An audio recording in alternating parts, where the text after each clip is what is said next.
You're going to have to come out. Watch. It's kind of slow. You want to crawl through it first. Okay. Alright. There's a song I like by Jack Johnson named Traffic in the Sky. And here's a verse from the song. Puzzle pieces in the ground. No one ever seems to be digging. Instead, they're looking up towards the heavens with their eyes on the heavens. The shadows on the way to the heavens. It's enough to make me cry.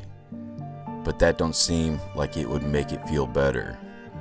The answers could be found. We could learn from digging down. But no one ever seems to be digging. This building burned down in '09, so they built it for a bank. And I think they just took the limestone wall out and just bricked it up. I can't quite figure out why they put brick in the middle there, because there wouldn't be any reason for it.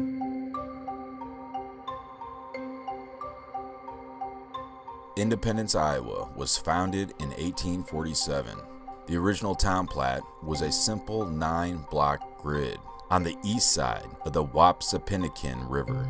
The village of Independence had fewer than 15 persons when the county seat was transferred there. On Main Street, on the west bank of the Wapsipinicon, a 6-story grist mill was built in 1867.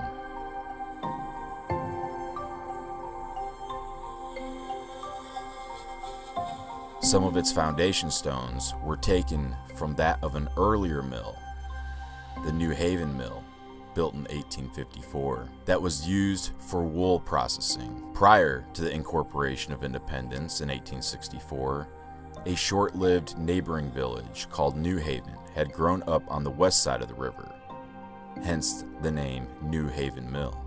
The 1867 mill, now called the Wapsipinicon Mill, was a source of electrical energy from 1915 to 1940. Some structural restoration occurred in recent years, and the mill now functions partly as a historical museum. Independence has a beautiful main street with a fascinating history.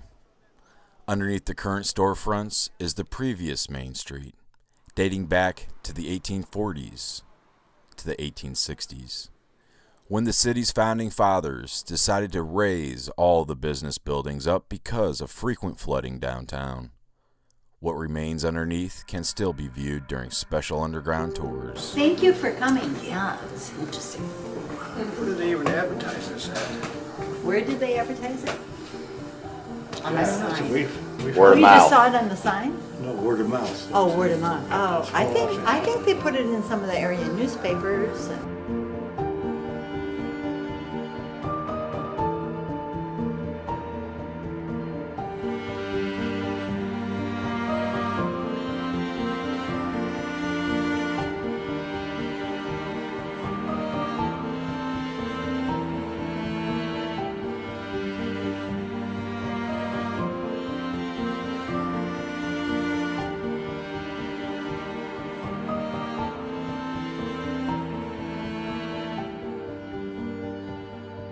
Okay, the reason we have this is originally, when you look at the platting of the city, it was all platted around a square, which is now our courthouse. And I guess I would have thought, since it was platted like that way, they would have built their buildings around that. Everybody built their businesses down by the river, which flooded. And so in 1865, the flood was so intense that it washed away the bridge. So the city fathers decided that they needed to raise this level on the east side. They needed to raise the level of the street. So they put in retaining walls right here. This is First Street. Put in a retaining wall and then filled it all in and raised the level of the street a whole story. So this was the original, this business, this was the door. You can see some of the old brick here, real old brick. And we're guessing that there was some kind of a walkway, some kind of a stairway that would lead down. Oh, wow. So people could, but that all becomes obsolete once there's a fire. And anybody here, some of you are local. Anybody else? Anyway, the first fire was in November of 1873 in what is now Harding Drug, across the corner that way. And it just burned the corner area, and all they had was river water in a cistern that was over by Joe's Pizza. Really? And so the city father said, well, let's buy a steamer pumper fire engine. Okay, and it came in April. Well, it hadn't been put together yet. And in May, a fire starts. I actually have a map from somewhere else. We're here, and this is First Street. The fire started over here, across from, those of you who know where the Malik Theater was, across there, and it was in a millinery shop. And A what shop? Make hats, a millinery shop. A ladies' millinery shop. They probably made men's hats too. Oh, okay. And so anyway, my hands are, anyway. We don't know why it started. Just think of wood stoves and kerosene lamps. But there was a family living upstairs, and the fire was so intense they could not get down the stairway. So the man breaks out the front window, throws out a mattress, and by that time people had come to help. So his family was saved. But they figured that it would stop. And but it didn't. It would burn all the way down to the river. The flames leapt across the river back here, which is our parking lot back there. There was a church, a livery stable, and some residences. But also there were some small businesses that were made of wood, like maybe a blacksmith shop. And it leapt there, it burned all this, and then started the roofs on fire. It burned all the way to what is now Security Bank. And the engineer went and got that pumper and put it together. And they used river water, and he is credited with saving the rest of the city. About 30 businesses, all from here, all there. These had already been burned the fall before. So about 30 businesses, a church, a livery stable, and some residences burned. So the headlines in the newspaper were independents may be down, but they're not out. And they decided within 10 days that they were going to rebuild the city on the old foundations. And you see the limestone foundation on both sides here. They dug it all out. I've seen a picture of the man, Mr. Plain, who owned the area which is now Minnie Frank's. He owned that store. He's standing on the rubble. There's a picture of him standing on the rubble. Also, I think it might be at Heartland Acres. Had a hardware store, and there's a bucket of nails that had burned, and they all melted into this bucket. I think it's out at Heartland Acres. So it was an intense fire. They started building right away. This particular building, remember, May is the fire. This particular building was done by the end of the year. Wow. And the reason they all look the same is they're all... I want to peek over this wall here.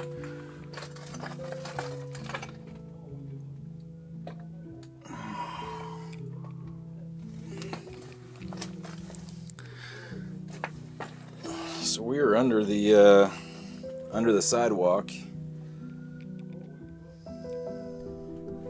Limestone walls, disastrous fires, a whole road with new buildings built on the existing buildings. If you haven't yet, check out my other series exploring history, Davenport, Iowa, where again we'll see the famous limestone walls, the disastrous fires, and tunnels riddled throughout. Last month we took a trip from Davenport, Iowa to Wisconsin Dells, and all along the way is riddled with underground tunnels, caves, and mines. From the Makokata Caves to the mines of Spain in Dubuque, Iowa, along with Crystal Cave and the countless mines in Wisconsin. Really makes you wonder what really lies beneath us. Surely someone must have an explanation for these underground mysteries, but whom? Where did they all go? During the underground tour, we stopped for a drink at a bar called Sanity. There at the bar, I saw some pictures from an insane asylum just a couple miles away.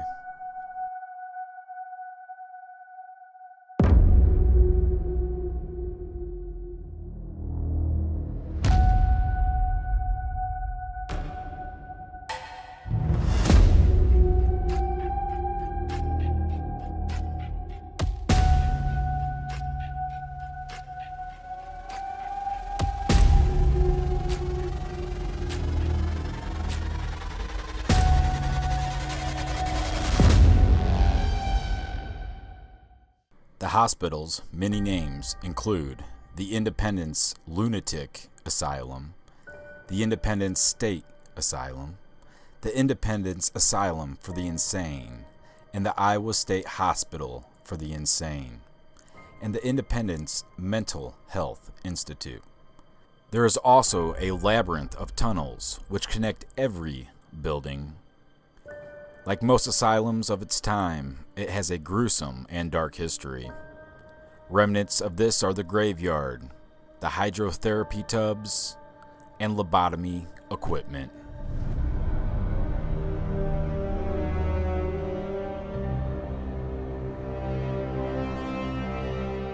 The Independence State Hospital was built in 1873 as the second asylum in the state of Iowa. The original plan for patients was to relieve crowding from the hospital at Mount Pleasant and to hold alcoholics, geriatrics, drug addicts, mentally ill, and the criminally insane.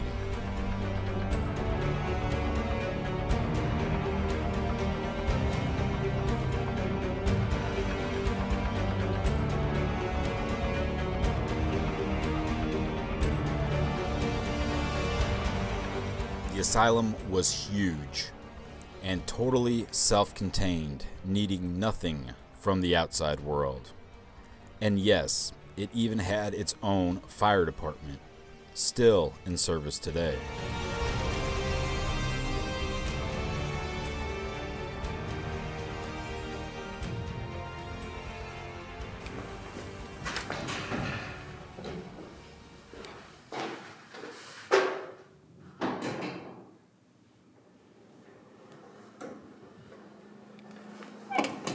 Hi. How's it going? Good. You guys do tours through here? We don't. I'll give you the number of the guy that, I mean, we don't do them like, just like walking tours, I guess, is what I'm trying to say. Gotcha. But I can give you the number to the guy that does the tours, and you just gotta like set up a time with him. Okay. And he's really good about making it work. Okay. you know? So Yeah. I can do that. Who would have thought that these new settlers, coming in on their horse and buggies, would have such a need for such a huge, magnificent building able to hold thousands of mentally ill, and not just one insane asylum.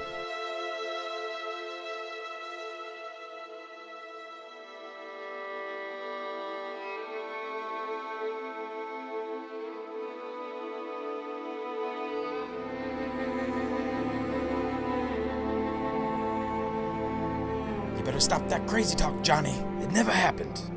They're gonna come for you. Just be quiet now. As for some time reference, the asylum in Independence was built in 1873. Here are some photos I took along the underground tour of some egg farmers from 1885, 10 years later than the asylum being built. I love to look at old photos like this and really get a sense of the times. If there's anyone in this picture who has an idea of what is going on, it's this guy. Understanding the labor that went into everything being built. And of course, the children. Lots of children. I suppose from the orphan trains or maybe even the infant incubators. Whatever happened to their parents? Could it be possible that they didn't go along with his story?